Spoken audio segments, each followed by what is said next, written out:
Boa noite. Estamos aqui com mais um Palavra e Ponto dessa temporada de 2024. E hoje o Palavra e Ponto ele é um pouco diferente. Eu vou fazer, na verdade, algo que deveria ser do projeto Livros na Mesa, mas que nós vamos incluir nessa temporada do Palavra e Ponto. O que é o Livros na Mesa? Livros na Mesa são eventos da academia concentrados em um livro, né? Seja novo, antigo, seja uma resenha do livro, uma palestra, qualquer coisa em torno de um livro. E hoje nós vamos fazer uma entrevista em torno de um livro, né? Mas vamos fazer aqui no Palavra e Ponto, porque nós não teríamos outro Palavra e Ponto essa semana, então esse vai ser um Palavra e Ponto que também é Livros na Mesa. E eu preciso registrar isso de que na verdade, um Livros na Mesa dentro do Palavra e Ponto, porque a nossa entrevistada já esteve no Palavra e Ponto. E aí eu preciso explicar por que ela está voltando para o Palavra e Ponto. Eu vou chamá-la para dar explicação com ela presente, a Rita Santana. Boa noite, Rita. Boa noite, Marcos, querido. Você está aqui porque eu queria fazer a entrevista sobre o livro, né?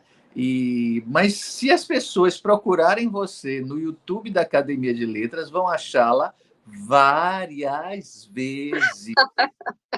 Você é muito frequente no YouTube da Academia de Letras. A gente precisa repensar isso, pensar uma quarentena de Rita Santana. Não é? Eu sou contra, e acho que Ricardo também é contra, e todo o público, e toda a academia também ficaria profundamente triste com a minha ausência. É mesmo? Tá bom. Uhum. Então, Ricardo é quem está cuidando da gente aqui nos bastidores dessa gravação. Nós estamos gravados, estamos fazendo numa noite, dias antes disso ir ao ar pela primeira vez no YouTube da Academia.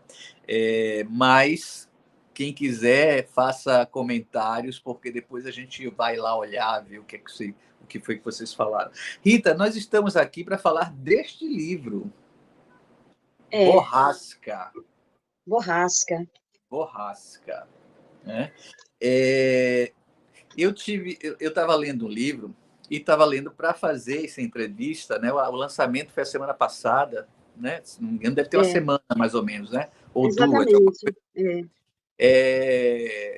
E aí eu peguei para ler e eu tinha que ler o livro todo porque eu ia fazer a entrevista, né? Mas fiquei pensando, nossa, não dá para ler todo de vez, porque cada poema é tão volumoso de simbolismo, de coisas ditas, né? Mesmo os poemas curtos, é tão volumoso que a gente tem que ficar ali muito tempo. Então, eu acho que eu nem captei tudo. Claro, obviamente nunca, né? Mas a minha sensação é de não ter captado tudo do livro, né? E a sensação que eu tenho é que essa conversa, as coisas que eu vou abordar, vão ser uma 10ª parte do que tem dentro desse livro. Né? Então, teremos que voltar mais vezes para falar sobre Borrasca. Eu não sei, acho que você vai ter que conversar sobre isso. Pare! Aí, eu queria começar de um ponto, de um poema específico, que depois eu lhe digo, mas antes disso, eu queria que a gente começasse de uma maneira mais didática, como todo mundo começa, e parece que todo mundo começa assim, porque eu acho que funciona, né? Apresentar o livro, porque a ideia, a editora, a relação com a editora, o que é que veio antes, a editora ou o livro, eu sei de coisas, né? Mas eu vou falar. Mas eu quero que você primeiro faça essa introdução para apresentar o livro às pessoas. O livro em si e esse bastidor de como o livro chega à edição. Certo. O livro em si, ele inicia-se em 13 de novembro de 2022. Eu abro o arquivo e o Drive dá essa oportunidade da gente ver, né, a origem, ver o que modificou. Eu tenho medo de olhar todas as mudanças, mas tá tudo lá. Então, eu voltei para o início para saber, e tá lá, o primeiro poema é Borrasca. daí o título, o primeiro poema é Borrasca. Talvez em algum momento, não sei se na Gênese eu pensasse em borrascas, mas em algum o poema era Borrasca, e quando ele surge, vem muito desse que tá um samba de Chico Buarque, porque lá no que tá um samba tem a palavra, aparece a palavra borrasca, não é? E aquele momento em que Caetano e Chico lançam seus discos e suas canções para falarem daquele momento tão doloroso, aquela tempestade, aquela borrasca tão densa que passamos, eu fico com o nome Borrasca. Carlos Barbosa me encontrou no lançamento e falou assim, podia ser Nevasca, e eu ri muito com o Carlos, e falei, Carlos, eu amo a palavra nevasca, mas iam me chamar de louca se eu pusesse nevasca aqui nesse país, enfim. Tem também a atração pela palavra, eu fico olhando as pessoas quando postam borrasca, postam mesmo com essa diagramação que o livro tem, que o livro traz, então eu acho sonora e tem essa raiz ali na música de Chico, uma beleza pura no fim da borrasca, né? É uma coisa assim que o verso diz. E eu penso na beleza também. É o fim de uma borrasca imensa, e eu precisava transformar essa borrasca em beleza. E acho que algumas coisas, Marcos, por exemplo, a palavra Atacama, o deserto do Atacama, no Chile, está lá desde o início. É como se o Atacama fosse o cerne do poema. E talvez, eu fico sempre imersa em muitas leituras, talvez uma coisa que eu descobri lendo, que o deserto do Saara, ele emana na temperatura, na atmosfera, resíduos, eu vou falar de uma forma não técnica, né, não científica, mas ele emana substâncias que atravessam o Oceano Atlântico, passam pela Amazônia e chegam ao Atacama, sabe?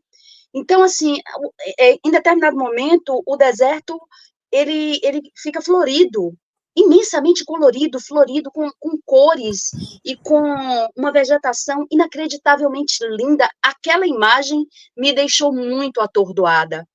E lendo agora, depois que o livro está pronto, eu vi uma coisa também que são rios aéreos que saem do Amazônia e cruzam tudo isso e chegam lá no deserto. Então, todo esse equilíbrio é necessário para que tudo ocorra bem.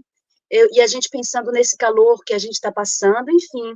O Atacama é muito importante para a feitura desse poema, por causa de uma tempestade, eu acho que por causa dessa imagem de rios aéreos, ou de substâncias e de atmosfera, e de alguma coisa de fertilidade que essa travessia leva até o deserto, sabe?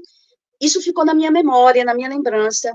E agora o Atacama ganha outra dimensão que provavelmente no inconsciente talvez já estivesse. Porque nessa coisa daquela área tão inóspita, né? É uma das áreas, ou a área mais inóspita, ou uma das mais inóspitas que temos no planeta. Essa área, em determinada época do ano, ela florir, é uma coisa que me afeta. E hoje eu percebo, e a gente está completa agora, 60 anos do golpe militar no Brasil, e aí eu fico descobrindo coisas, vendo documentários seríssimos sobre a participação do Brasil, da ditadura brasileira na ditadura do Chile, ensinando tortura, os corpos que foram enterrados, né, ali no deserto. Então, tem mulheres, cerca de, acho que 26 mulheres, que ainda buscam os restos mortais dos seus entes queridos, porque nada restou para o luto. Então, isso também é uma coisa que me marca, assim, me afeta, pensar que ali também é um território de uma história muito brutal de ditadura, né? E a gente saindo de uma tentativa de golpe, tudo isso são associações que a poeta vai elaborando e que, em algum momento, se transforma num livro.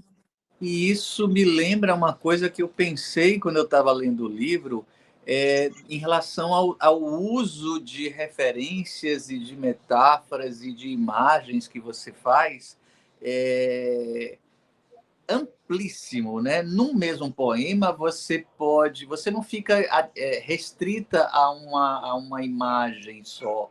Você tem imagens, você pode ter um liquidificador. Você saiu do ar agora, tá travada. Vamos esperar Oh, voltar. eu te vejo e Você está está tudo me bem vendo? comigo. Te vejo. Pronto, está me ouvindo, né?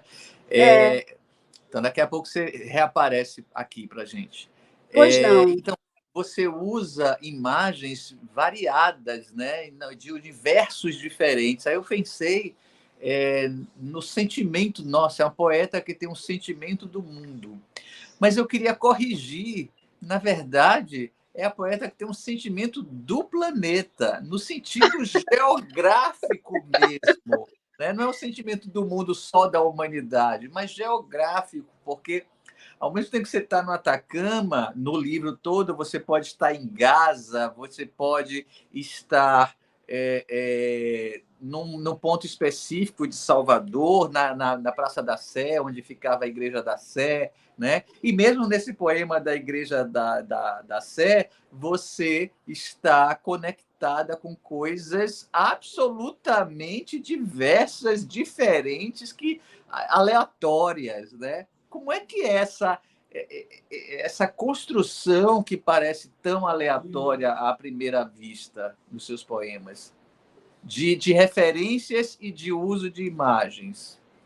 Eu acho que há uma junção na composição dos poemas de leituras, de pesquisa, a coisa você fala da Sé, um sentimento de ausência. Eu sempre que passo ali onde ficava o Teatro São João e onde ficava a Sé, a igreja, eu sempre sinto a ausência.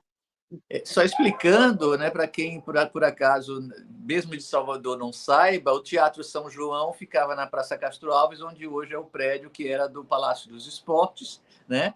E tem ali acharam uma coisa ali, e a praça Arqueológica. e a Igreja da Sé ficava onde hoje é a Cruz Caída, que é uma homenagem, uma lembrança da Sé, que foi derrubada para passar o bonde, né?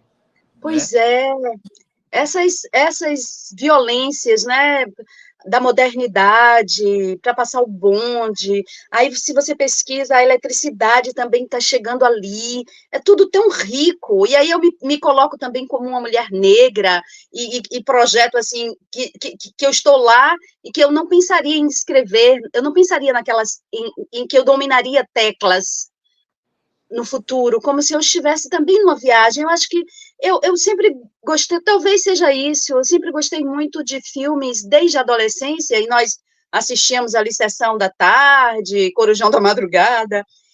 Eu acho que tinha uma espécie de série na época que era o Túnel do Tempo, não havia uma coisa Sim, assim? sim, sim. Você viu o Túnel do Tempo? Eu acho que eu sempre gosto. Quando tem um A filme assim, gente viu o Túnel do Tempo, é bom registrar, em reprises, não na época que ele passou pela primeira vez. reprises, ainda bem, ainda bem. Mas talvez tenhamos visto nos dois Não, tempos, quem o original sabe? é nos anos 60. O original é nos anos 60.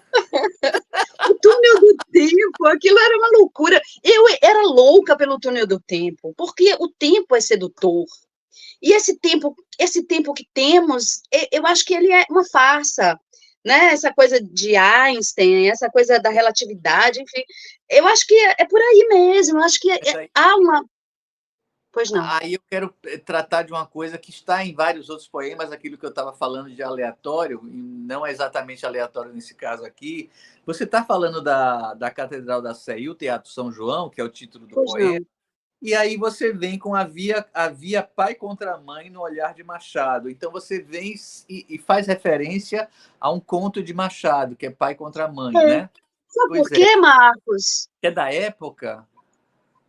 É O que porque que é? quando eu trago Machado, é porque a questão da escravidão me atordoa, tem que me atordoar Hum. sempre.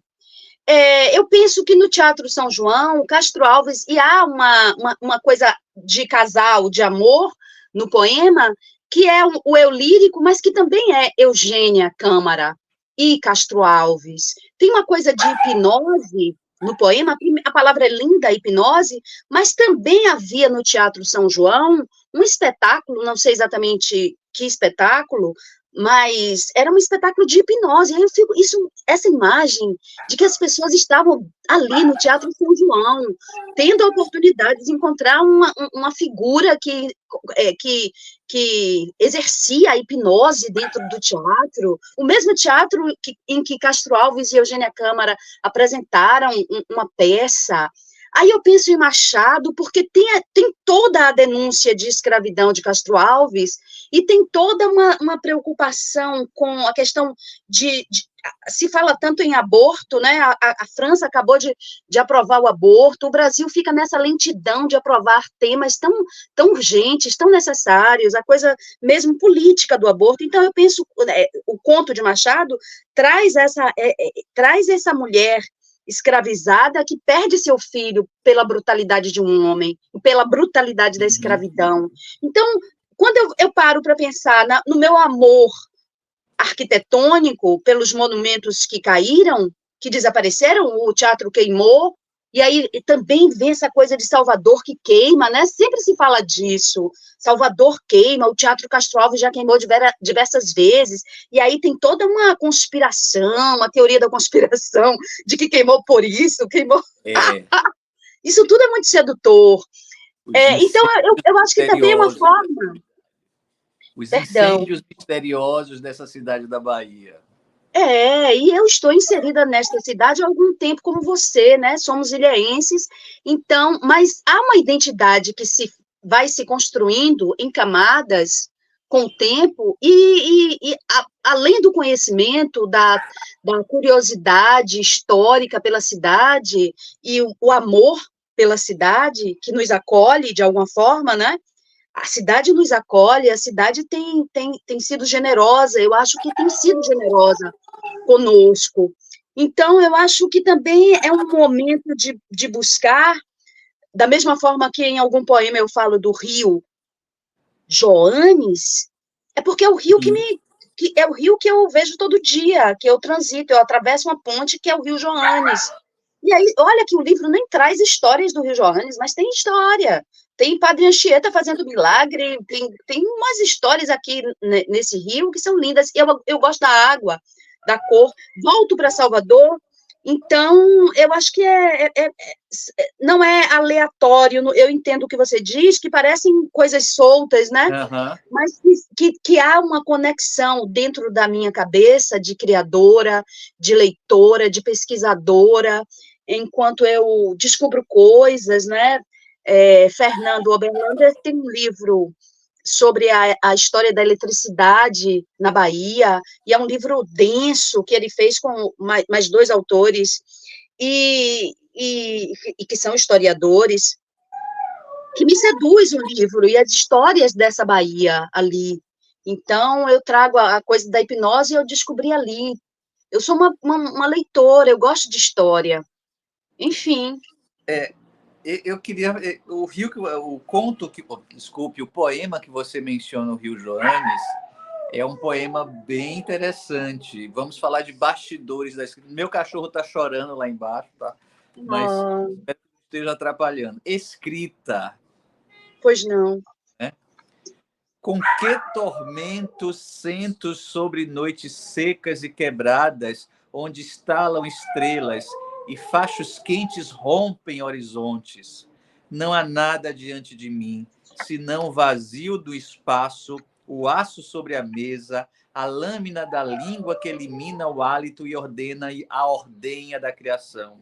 Ouço uivos, como do meu cachorro, mas, na verdade, ouço uivos de ouriços dentro do poço e me curvo à pena e ao punhal. O outono risca o céu de cinzas, incertezas e quedas.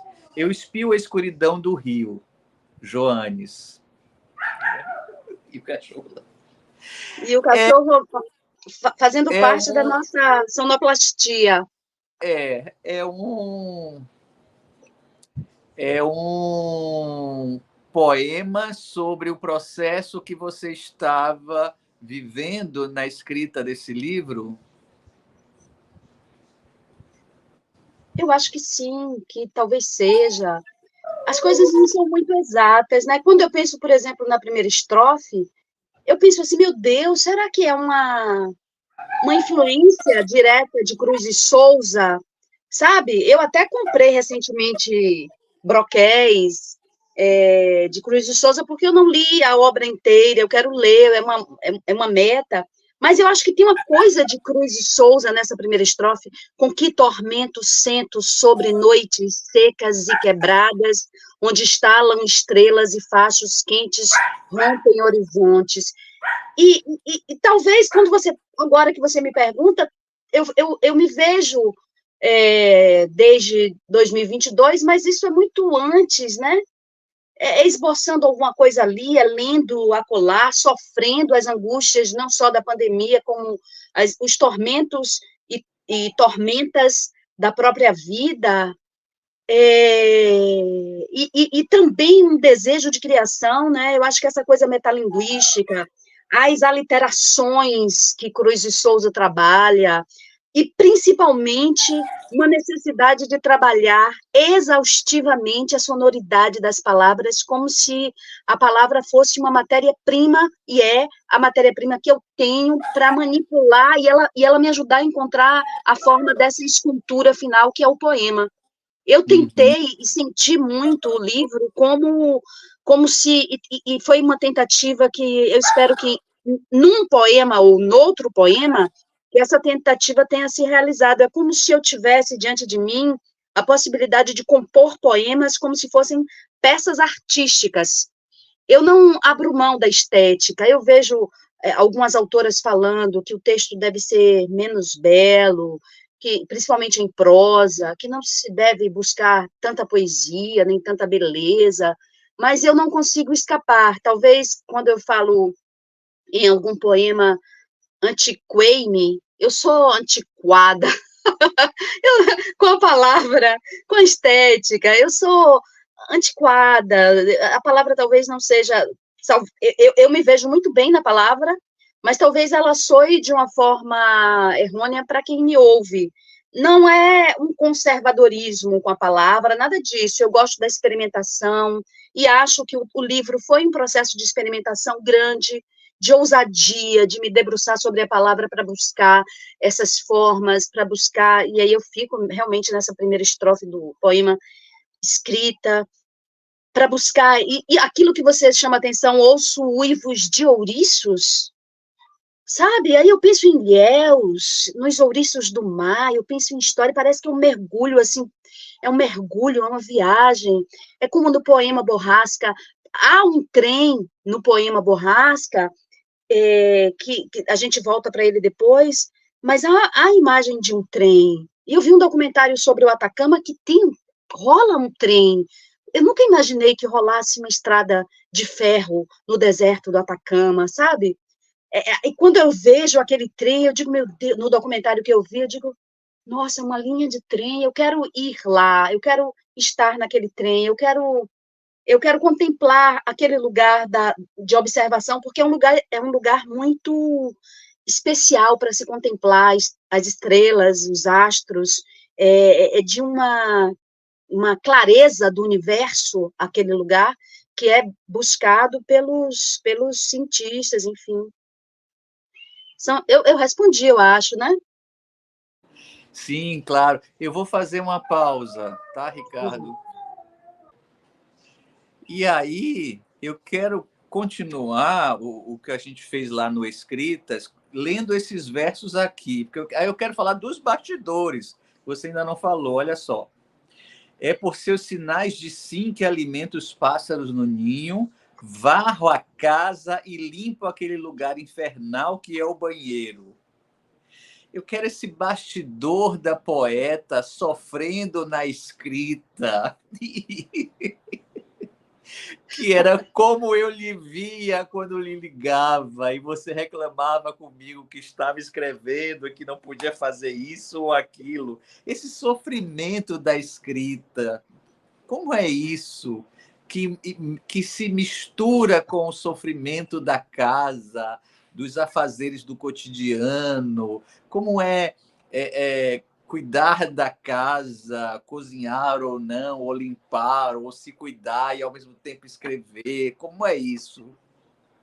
É, o cotidiano de assumir a casa como uma tarefa minha tem me dado um certo prazer.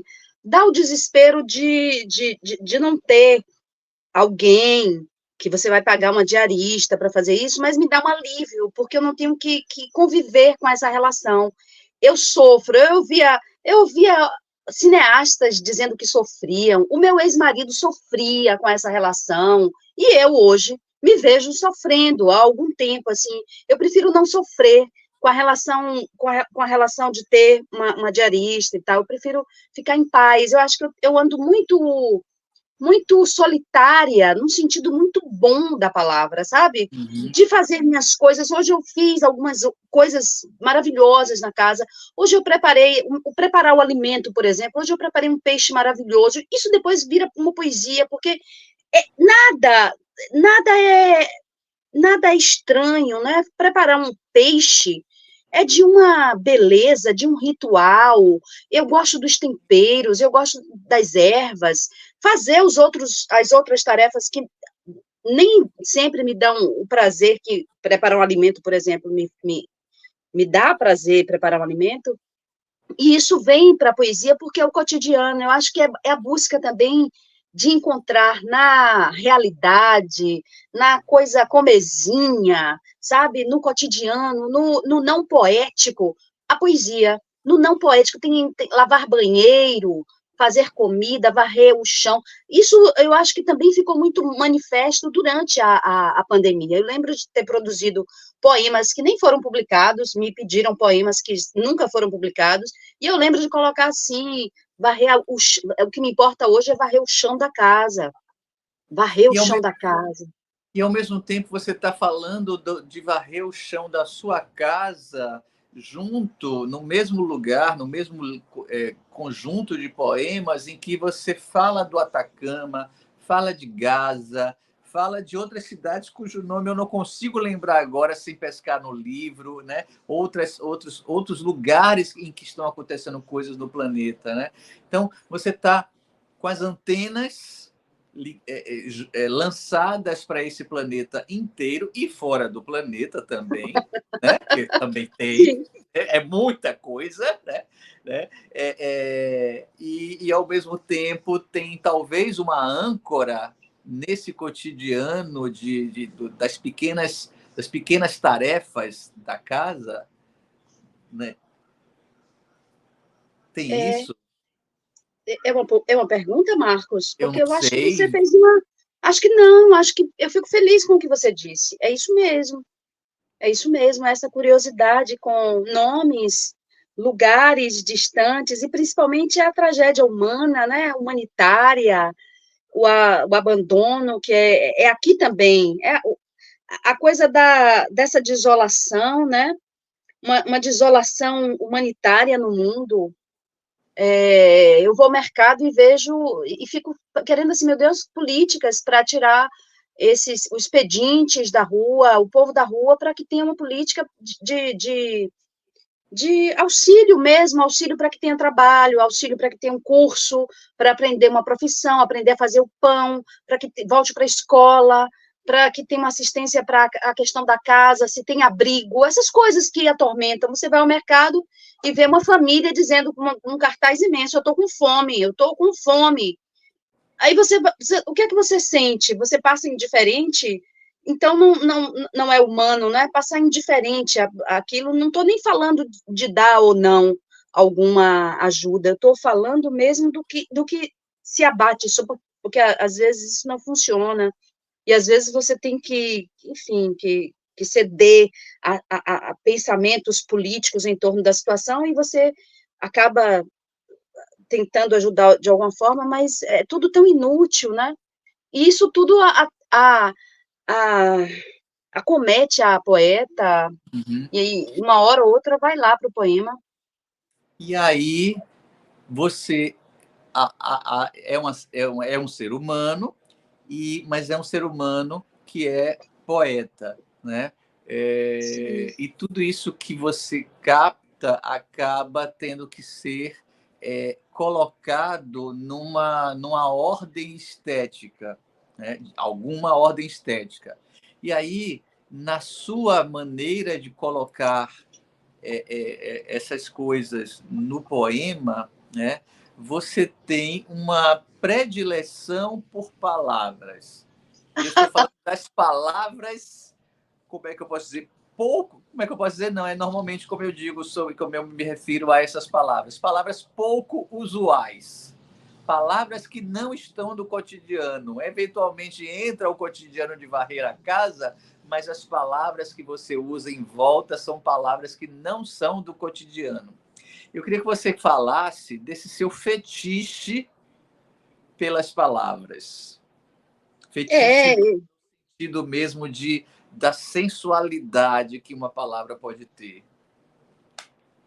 Elas me atraem. Eu acho que Drummond, e eu encontrei agora no lançamento do livro a professora Margaridinha Fael, da UESC, e que trabalhou durante tanto tempo Drummond e Bandeira conosco ali na universidade, e acho que esse estado de dicionário, sabe? Que você encontra a palavra, e às vezes é uma leitura, às vezes eu estou lendo um livro de teoria, e vem uma palavra, ou vem uma referência, aí eu vou buscar essa referência e digo, mas a palavra é linda, significa alguma coisa que me encanta, e eu preciso pegar essa palavra, e sentir essa palavra, e ela é minha matéria-prima, é um recurso, é um recurso gráfico, sonoro, é a palavra que eu tenho, é o verbo que eu tenho para manipular, para me ajudar na construção do meu ofício, porque eu sou poeta. É claro que eu sou uma poeta obstinada, acho que a palavra é essa, obstinada por palavras belas que me afetam, como a palavra borrasca, por exemplo. É linda. Cada vez que eu vejo e escuto, e acho que ela. Engraçado, porque além de me afetar, além de seduzir os editores, eu tenho ouvido as pessoas falando da palavra com muito, eu falaria encantamento. As pessoas pronunciam a palavra borrasca como se tivessem encontrado um tesouro. Ah, eu também falo borrasca, sabe? Eu agora posso manipular também essa palavra. Ela estava ali, adormecida no dicionário. Chico Buarque resgatou com o samba, que tal um samba, que tal um samba. E aí eu tento trazer aquela beleza. Eu acho que principalmente isso, eu tento trazer para o livro a beleza que nós, como artistas, buscamos, principalmente quando afetados por terremotos e tempestades e tormentos internos, sabe? Aí eu sempre que penso em borrasca, eu penso em tormentos e tormentas. E essas tormentas são internas também. E são tormentos, né? E são tormentos. É tudo tão ligado, é tudo tão ligado, sabe? O que é político, o que é conflito da poeta, o que é invenção estética, o que é uma necessidade que a própria palavra me trouxe. Porque se você buscar, e eu vou te dizer, o poema Borrasca, ele tem uma reescrita intensa, tão intensa que eu me perco, tipo assim, eu já encontrei uma estrofe que eu considero perfeita, e eu digo, meu Deus, ela está aqui, já está no início do poema, e aquilo tudo que eu escrevi foi para onde? Porque já desapareceu lá no arquivo do Drive, entendeu? Tá esquecido, e alguma coisa daquilo era até precioso, mas a sonoridade e o fazer febril, constante, o fazer diário, de sentar e trabalhar com disciplina, o fazer o livro com obstinação. Narre objetivamente para mim essa escrita. Por exemplo, o poema Borrasca. Vamos narrar objetivamente. Você fez uma redação, depois veio limpando, cortando, ou jogou fora e fez outra? Como foi o processo, você lembra? Só para a Não, gente ter de exemplo desse o seu processo. processo, lembro do processo, é o que eu estou tentando te explicar, e talvez não tenha Sim. sido explícita. Enquanto eu faço, esse processo de reescrita, é a insatisfação diante do resultado estético, do resultado sonoro, da musicalidade, diante de uma síntese que eu busco nesse poema. E queria que o livro inteiro, aí é que é a loucura, aí entra um processo de transe. Eu queria que o livro inteiro tivesse o ritmo e a elaboração árdua do poema Borrasca, e que eu consigo em outro, talvez mais 2 poemas. Eu queria que o livro inteiro tivesse, mas é demais. É excessivo. O trabalho é excessivo, porque o poema que parece, olha, eu li a primeira estrofe lá da origem, eu digo, meu Deus, isso se perdeu absolutamente. Que bom que se perdeu, porque não valia nada. Então você é como garimpo, né? Eu fico tentando fugir do que é mesmo. Quando eu busco qualquer metáfora para falar que eu estou fazendo aqui o trabalho de garimpeiro, pensando, vamos esquecer toda a, todo o terror, né, do garimpo, com a poluição dos rios, o mercúrio, que também é uma palavra tão bonita, e o que é o mercúrio, tudo isso é tão sedutor, e o que ele faz de mal, né, o malefício dele, mas a palavra é tão bonita, mercúrio, a cor, enfim, a capacidade que ele tem de, de distinguir o que é pedra preciosa e o que não é, né, na Para, né? matéria, é, é sedutor. Então, e quando eu falo assim, busco uma metáfora para dizer que eu sou uma artista plástica diante do bronze, diante do mármore, e aquele mármore vai me... Eu acho que isso explica um pouco. Aquele mármore que está diante de mim, das minhas mãos, ele tem uma forma que eu não sei ainda. O poema tem uma forma que eu ainda não sei, eu preciso trabalhar exaustivamente para descobrir a forma que ele quer me dar também. Porque não sou eu apenas quem dará essa forma, é a busca por uma palavra, é o desespero, é a pausa, é a agonia, é voltar, é buscar o dicionário, é buscar o meu arquivo de palavras preciosas, porque eu tenho um arquivo de joias, com palavras, porque eu sou uma leitora e me deparo com uma palavra que eu digo cristalina, linda, que palavra é essa? É uma joia. Há palavras que são joias, que são preciosíssimas, belíssimas, e aí eu fico buscando a forma do poema, cadê a forma que ele quer me dar? E aí é um processo dialético, de busca, mágica também, e exercício contínuo, trabalho, suor. Quando eu falo de exaustão, é porque eu trabalho exaustivamente para que aquela forma se realize. Eu acho que eu fiz esse trabalho e não quero deixar de fazer. Borrasca me deu uma experiência com a palavra que foi a mais intensa que eu já vivi em toda a minha vida. Uma experiência de busca pela forma, pela perfeição da forma que o poema se apresenta para mim, do que eu buscava para o poema. Então, eu fracassei algumas vezes, assim, alguns poemas ficaram de lado, não consegui executar poemas que eu queria, e outros surgiram e se impuseram diante de mim. Temas se impuseram. Sei.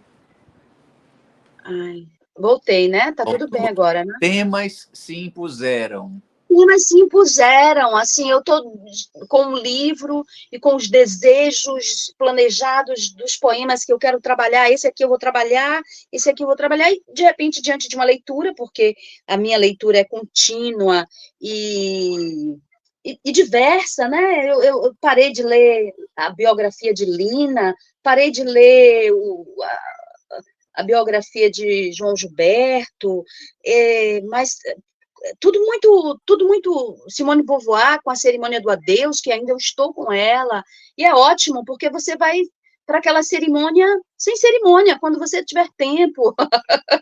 Quando você tiver tempo, você volta para a cerimônia do adeus. E ainda sobre palavras, eu quero ler Pois ainda é. em Borrasca, Trigo o alimento, centeio vontades, aveias saudades.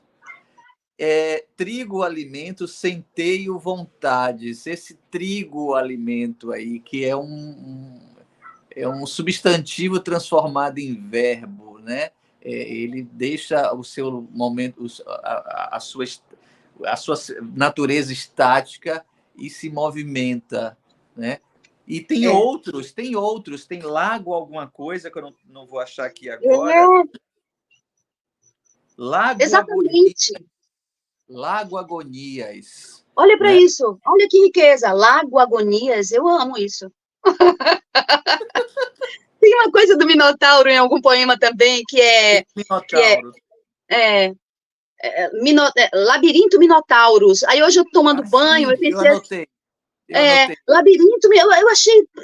Eu tô ali diante da mitologia, cara. Eu tô ali diante do meu fazer poético, eu olho a palavra labirinto e olho a palavra minotauro e digo, nossa, que é o labirinto Minotauros. O que é que eu faço na vida a não ser labirintar minotauros? E hoje, tomando banho, eu pensei, sabe o quê? Eu minotauro labirintos. Que ótimo! Claro! Eu acho que a experiência com borrasca me deu essa ousadia de brincar, de experimentar, de tirar a palavra do seu uso comezinho, cotidiano. Eu não quero comunicar, eu nunca quis, desde Alforrias, eu não pretendo comunicar. Eu acho que ele comunica muito bem.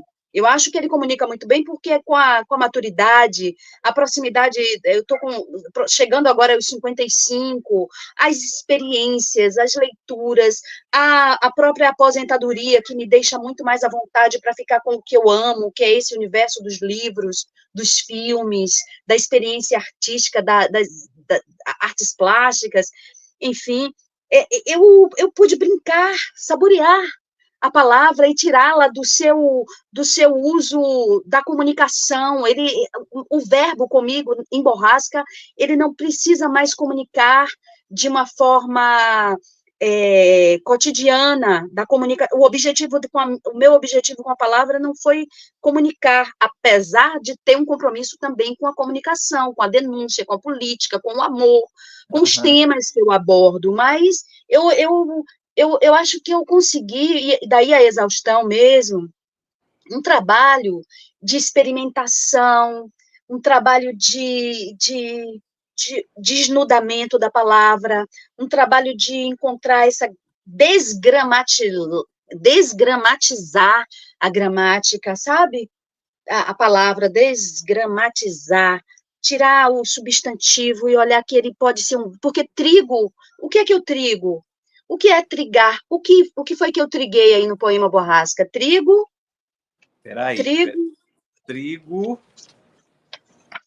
Trigo, o alimento. Trigo, o alimento. Tá, trigo. Faz sentido. Trigo. Trigo, o alimento, porque o trigo é tão sagrado, é tão milenar. A plantação de trigo está tão presente nos impressionistas que me afetam, inclusive no livro. Os impressionistas me afetam no nosso conto do livro Eros sobre os abismos. Há um momento absolutamente impressionista no conto que eu escrevo. O impressionismo me afeta. Eu viajei para... E também eu acho bacana isso, Marcos, porque eu fico aqui em casa como se fosse aquele ateliê lá de cortesanias, que é o meu livro anterior, né? Eu transformo de uma forma... um subterfúgio, talvez, eu transformo a casa no meu ateliê de trabalho, e é o que é uma oficina. O que eu tenho aqui, eu não tenho tintas nem pincéis, o que eu tenho são livros, palavras, dicionários, e é a minha matéria, entendeu? É o meu ateliê, de verdade. Mas eu viajei, porque eu fui para as festas literárias, ou algum passeio, né, esporádico, e essa paisagem afeta o poema, sabe? Eu trago para o nosso conto a viagem que eu fiz lá em Palmeiras. Eu subi de novo o Morro do Pai Inácio, e o morro de alguma forma vem para cá. A paisagem impressionista que eu vi naquele Rio Preto, que é o nome do Rio Preto, é o nome do rio em Palmeiras. As Aham. árvores que eu vi, eu nunca tinha visto aquelas árvores tão longilíneas e esguias, parecendo que vão atingir o céu. Elas são belíssimas. E aquele rio com aquela vegetação, era o impressionismo que eu via. Engraçado que eu fiquei pensando nos pintores, pensando assim, é essa a sensação que eles sentiram diante da natureza e como expressar essa natureza. Talvez seja isso também que eu tente fazer com a palavra, trazer não um naturalismo, olha, não um naturalismo, mas um Uhum. impressionismo, são impressões, por isso eu trigo agonias, eu trigo o alimento, eu minotauro labirintos e labirinto minotauros. Isso vai ter que entrar na próxima edição. E tem também um Marcelo, momento vai que você ter faz. que mudar essa edição. E tem um momento também que você substantiva um verbo, que é o verbo amar, né? É? Há um homem chamado Amar. E, na Ah, verdade, você transforma num nome próprio. transformei porque vi numa matéria. Era uma matéria. Qual é o poema? Era uma matéria Um sobre, sei nome. lá, o Oriente Médio, e o nome do homem, o personagem que aparecia na reportagem era Amar. Eu digo, não Amar. acredito. Amar, eu quase corro para encontrar com o homem lá no Oriente Médio, porque não pode existir um homem chamado Amar. E é poético, e estava ali na matéria. Eu sou essa mulher que assiste telejornais e lê, tenta ler notícias mesmo, leio, e quando não, por exemplo, agora que você não vai gostar de ouvir isso, mas depois que eu conseguir arrumar a casa inteira, eu já comecei hoje, eu comecei hoje, depois que eu arrumar essa casa inteira, eu vou voltar a ler todas as manhãs, ou todas as noites, ou a hora que eu encontrar, Ah, voltar a ler meu jornal, porque eu preciso me atualizar, e também porque há poemas aqui no livro, é matéria-prima. O noticiário é matéria-prima neste livro. Você traz o homem que se chama Amar, você traz. E aí tem umas mulheres afegãs também. Foi uma matéria, sim, foi uma sim. foto. É uma fotografia daquelas mulheres afegãs com seus lenços, diante de uma plantação de papoulas.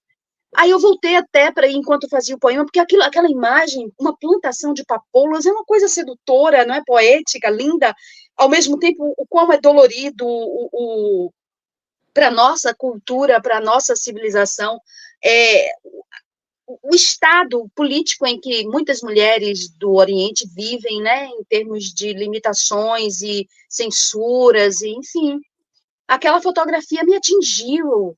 Mulheres, não é diante, né? São mulheres que plantam, que colhem, que lidam com as papoulas. É É, incrível. eu já estou É isso, aflita. é o sentimento do planeta, né?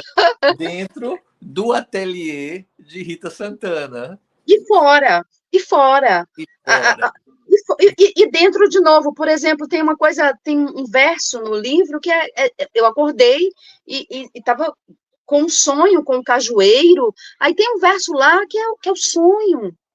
É, é uma fala, todo mundo é feliz, só eu sou cajueiro. Isso é um sonho.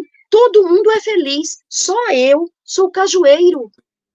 Eu não posso, eu que fico tentando ler Jung e tentando entender o inconsciente e o processo do inconsciente dentro da nossa vida, né? A participação desse inconsciente em nosso cotidiano, na nossa vida, no equilíbrio das emoções.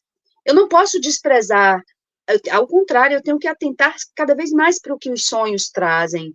E ele me trouxe essa imagem: todo mundo é feliz, só eu sou cajueiro. Isso mesmo. Olha só, eu queria, para a gente ir encerrando, eu queria que você me falasse da escolha editorial da poeta na capa e da ausência de qualquer palavra que não seja a sua. Como assim da ausência de qualquer palavra que não seja minha? No livro? Você diz no Porque livro?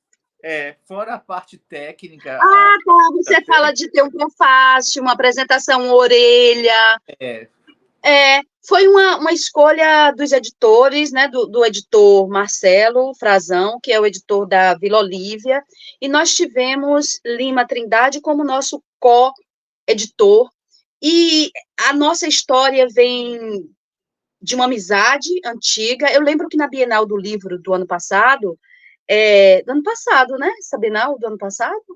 Não sei. A Do última ano Bienal, passado. a última Sim. Bienal que tivemos, eu falei na mesa que estava preparando um livro para Marcelo Frazão e Vila Olívia. Marcelo é meu amigo, e eu queria fazer esse livro com ele, como eu quero fazer um livro com Mel Adum,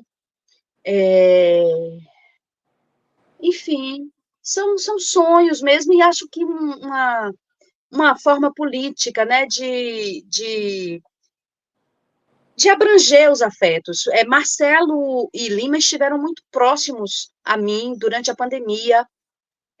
A proximidade não podia ser física, mas era de cuidado, de um telefonema, e falávamos, trocávamos impressões. Enfim, e eu queria fazer o livro pela Vila Olívia, e preparei para essa editora, uma editora independente, e a gente vive... aí, em algum momento, o Marcelo me chamou, o livro... Trabalhamos muito, viu, Marcos? Quando eu digo que Lima Trindade foi nosso co-editor, depois que eu entreguei os originais, os dois tiveram um cuidado e um trabalho muito grande para a gente poder se reunir. Eles tiveram horas individuais de estudo diante do livro e anotações. Depois nos reunimos e fizemos 8 horas, assim, 8 horas de trabalho, 8 horas contínuas de trabalho com o livro. Eu cheguei em casa de madrugada, eu trabalho com o livro para fazer uma edição final do que seria, do que cairia, do que ficaria. E a opção pela foto foi Marcelo me chamou ao estúdio da editora e fez um ensaio fotográfico, e quando ele me chamou para ver o livro, já estava pronto com a capa. Então, eu não tenho culpa, alguma da escolha da capa. Eu achei a capa bonita, as pessoas ficam muito surpresas. Eu acho que é uma escolha teatral, eu sou atriz, então eu me sinto contemplada como artista, tendo a minha cara na borrasca, e esse chale, né, essa Sharp, ela também tem uma coisa que eu acho bacana dizer, ela é o trabalho de Maria Bonomi, que é uma artista plástica brasileira.